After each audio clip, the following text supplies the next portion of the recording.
Assalamu alaikum and good morning to all. I wish you all a happy Republic Day.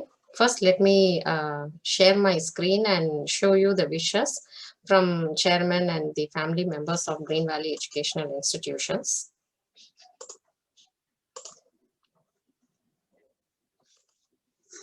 My name is Arhan Khan. I am studying this first standard. Happy Republic Day. Assalamu alaikum warahmatullahi wabarakatuh. Hi friends, this is Dania of 9th standard from Green Valley School. I wish you all a very happy Republic Day. Assalamu alaikum warahmatullahi wabarakatuh. Hi, this is Hania Khan, daughter of correspondent of Green Valley School. I wish you a joyful Republic Day. Hi, this is Javed Khan, chairman of Green Valley School. I wish all my students a very patriotic Republic Day.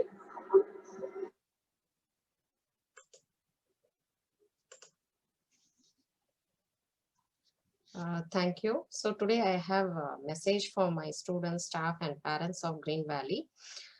My special wishes to my dear students, beloved staff and parents of Green Valley Schools.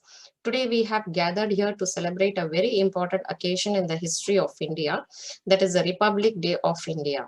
Many cultural events have been arranged and students are participating in many competitions today. We have been receiving wishes from our students in the form of recorded videos.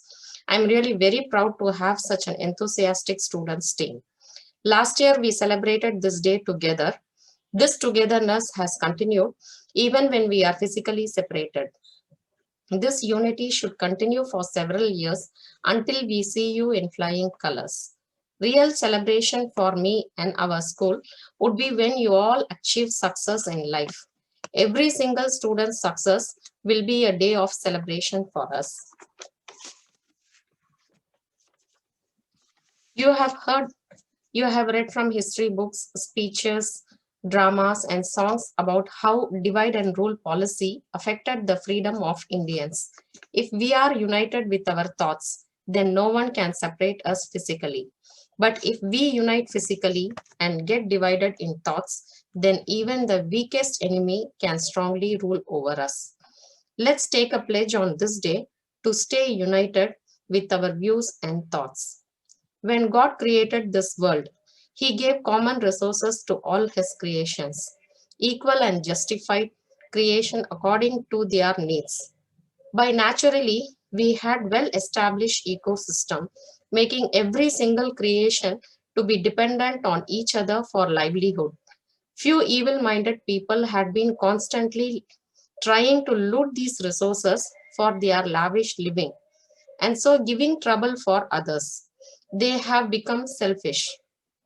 Every part of this world faced this problem. Two groups existed everywhere. One who ruled and others who were slaved. Resources were evenly distributed. Resources were not evenly distributed. This imbalance reflected in the disturbance of natural phenomena of this earth, causing destruction to humanity. Justified distribution of food, cloth, shelter, wealth, knowledge, and peace is the utmost need of our society. This justified distribution should be the ambition of every student's life. You need to learn thoroughly and share your knowledge. You have to earn well and distribute among poor people. Our generation is surviving in a world of wars. Wars for resources, power, knowledge, and faith is seen over all the world. In the coming generation, let those wars end. Let's live in harmony. Independence Day, that is 15th of August, was incomplete. We separately celebrated Constitution Day on 26th of November. After 2 months, we celebrated Republic Day on 26th of January, 1950. We chose this day, that is 26th January, because 26th January 1930 was declared as Purna Swaraj by Indian National Congress. Dates may change and history will repeat, but we human beings should understand the importance of humanity and stay united by patriotism. This earth and its resources belongs to all of us. Let's redefine Indian history. This is our country and we are its assets. Jai Hind. Thank you.